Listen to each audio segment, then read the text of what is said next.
Welcome to season 2, episode 2 of 1,000 Ways to Market Your Business. I'm Samantha Scott, APR, and excited to be here with you.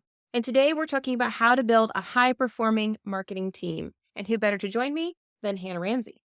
Hi, everybody. I'm Hannah Ramsey. I'm Client Relations Specialist for Pushing the Envelope. And so I know a little thing or two about making sure that our marketing team is compatible with a partner team and vice versa. Absolutely. Excited to be here and to talk about this topic. Yeah, thanks, Hannah. So, first, let's start by discussing kind of, I think, the 800-pound gorilla of this topic. Is it best to have an in house team, an outsourced team, or some kind of hybrid? And how do you really determine that? Right. And the answer, which people may or may not want to hear, is it depends, honestly. But I like to say when you consider whether you're not seeing somebody in-house or a team, consider the skills and bandwidth of having one person versus having a team of Mhm. people. Also consider, what you might pay one person versus a team, because oftentimes it could be more cost effective to work with an outside partner than it would be to bring on somebody whose salary. And again, if you bring on one person, that one person only has so much time, only has so much of a skill set versus a team will have multiple people with multiple layers of skills and abilities. And it doesn't always have to be one or the other. You Right, a mentioned the hybrid hybrid, right? is also a really great model, and we've had a lot of success with that, where Yes. we work with an in-house team who has really set skills. They know what's happening, they're the boots on the ground, and maybe they're really experts in the traditional side of marketing and advertising, but they need help with public relations, Right. or maybe they need help just with digital. Mhm. There's a way to leverage the skills of that in-house team and an outside partner for a beautiful hybrid model Mhm. if a one or the other doesn't necessarily work. Right. And you bring up a good point too of consider what it is that you need before Yes. you go searching. So, first and foremost, consider what are your business goals? What are you hoping to achieve with marketing? And what is it specifically about marketing that you need assistance with? Do you need somebody to come in and set an overarching strategy? You need that no matter what. Whether you do it, whether an outside partner does it, you need a strategy. But do you need somebody to come in and do that and then execute all of the things? You just need somebody to come in and say, I got it. You don't need to worry about it. Or do you have strategy in place, need some refinements to it, and then one person does the more digital aspects of it while somebody in-house does your traditional or your PR? Just referring back to the hybrid model, or again, just working with a partner to do everything. But knowing that upfront before you go into your search is going to help you narrow down your options. It's also going to help the partner that you're looking for answer your questions when you come to them as well. Yeah, and I would even add to that that there's no ego in this, right? So be Yeah. real in your Hmm. self-reflection. What are you good at? What do you need some help with? Nobody's perfect. The old saying of you can be a jack of all trades and you're probably a master of none. Hmm. So find those voids in your marketing team. Where do you need some help or outside expertise and leverage a partner in that way? Right, exactly. And it is tough to both work on your business and in your business. So if you are a one man, one woman band who's trying to do it all and has discovered that that's not feasible, we hear you Mhm. and we understand. And looking for a marketing partner can help alleviate some of that. Yeah, and I want to jump back to the budget because when you think about small Hmm. businesses, even medium, large businesses, we've worked with a variety of them. Budget is always a factor. I do think that's super important to keep in mind is how much would you pay a senior C-suite level individual to run your marketing and then implement it versus if you're working with a partner. And oftentimes we find that the cost of a partner is less than that one individual, and you're getting multiple people with multiple skills and expertise for that fee. So definitely would encourage you to consider that, which is a really great segue into the next topic, which is research. Yes. I think the first place that people tend to go is online. And that's a good place to start because it's really helpful to see how a marketing firm presents themselves online. What's the language that they're using? What's Mhm. the culture that they present? Read some reviews. They might list on their website what clientele they work with. They might have some testimonials on there. And then they might have a portfolio as well that you can take a look at to see the work that they've done in the past. If it's important to you that somebody works in a similar industry or has experience in an industry that you're a part of, go ahead and take a look at that or just ask. And many times marketing firms will answer any questions that you might have. Yeah, and I would add to that, just be mindful if you're looking for somebody that's worked in your industry before, that it's not a copy and paste Yes. scenario. Unfortunately, we've seen that a lot. I think there is value to having work or to rather work with someone who has experience in a specific industry or category or even geographical location if that's super important to your business. But at the same time, be really careful that they're not just applying the same exact concept that they did for every other client they've ever worked for to you. That's a detriment to your brand, to your business, but also could be a detriment to you in online search if they're using the same content on your website or on social media, et cetera. So just be careful with that. Yeah, and absolutely do some homework on what's the best fit. There are tons of individuals on Fiverr, on Upwork that you could work with, but remember that's one individual and how are they presenting themselves versus a firm? Maybe you only need one person because it's a graphic design need you have, or videography, or web development, fill in the blank. But maybe you need more of a cohesive approach where you need somebody that's a strategic thinker, that's an expert in this particular area, and some other folks to help with the execution of that. There's many, many models. We are not, saying that you have to go with an agency or a firm. It's really what's the right fit for you. And also remember that you should be able to walk before you run.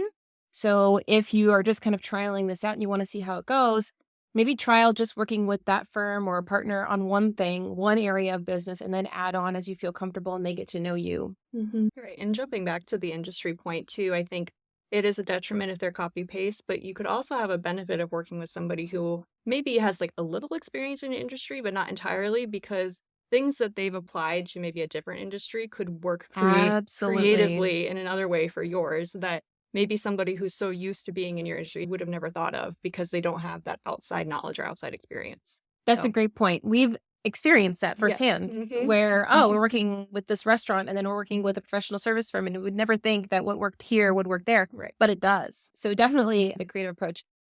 This is super, super important to us, of course, at PTE culture Hmm. is everything. It's not about us. It's not, I won't dive down that rabbit hole. But Hannah, why don't you talk about that, how that factors in when you're trying to build this really high performing marketing team? Yeah, I think it starts with understanding that it's more than a team and it's more than just a list of services that somebody's providing to you. You're really entering into a partnership and you're essentially bringing on a new member of your team. That at least that's the way that we like to think of it as Yeah. PTE is, we're coming in as members of your team, as people that you can call on and that you can count on. And we go into it looking at as it is a long-term partnership. This isn't just a contract. You're not just numbers. These are people that you're dealing with on both sides. And so it's important that you're compatible.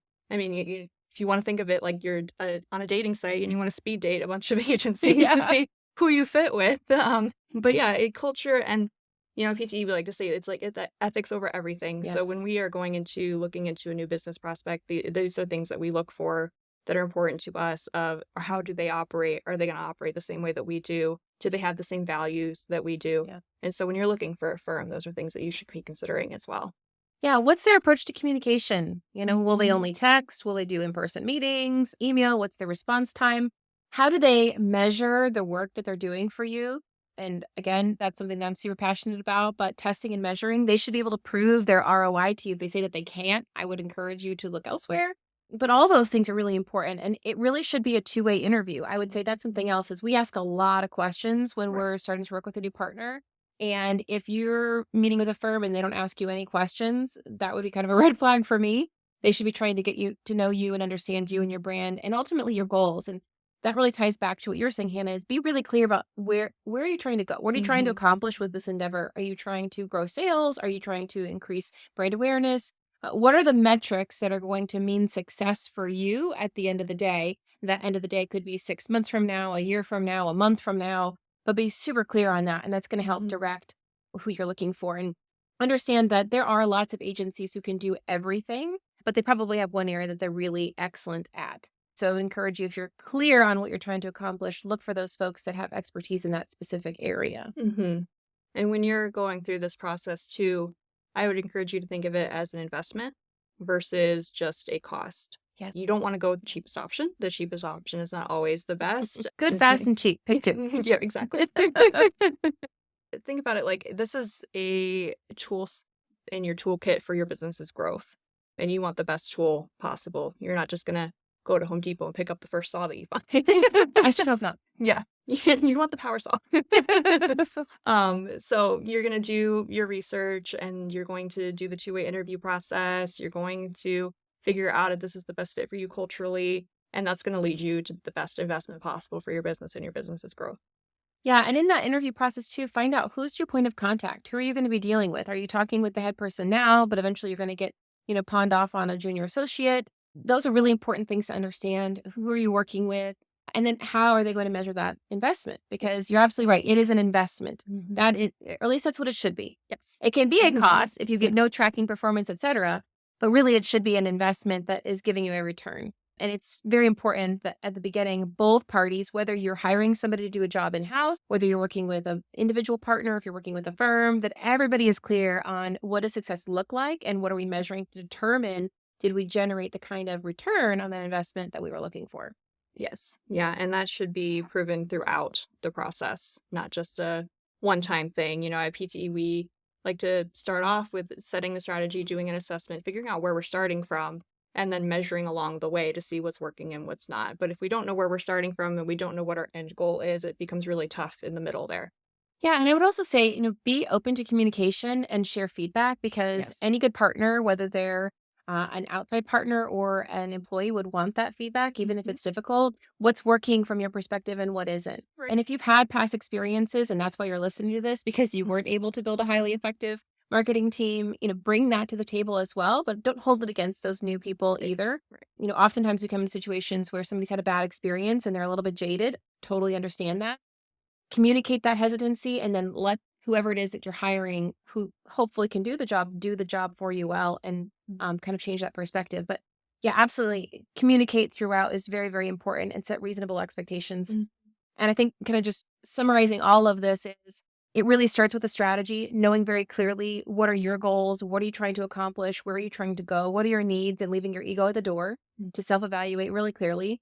And then doing your homework, asking lots of questions, answering a lot of questions, and then using your kind of gut sense to say, does this culture, communication style, workflow, team dynamic work for us? And don't forget that you can always walk before you run, stick a toe in, see how it goes, trial something out.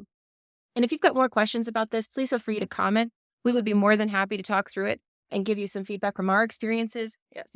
We've worked as the team doing one thing. I've worked, for different companies doing different things on my own. We've also worked in kind of a hybrid model, even with companies that were our client and they had somebody else doing another part, another company. So lots of ways you can slice this to make it work for Mhm. you and grow your business. Yes, exactly. So stay tuned for episode 3 coming out soon of 1,000 Ways to Market Your Business.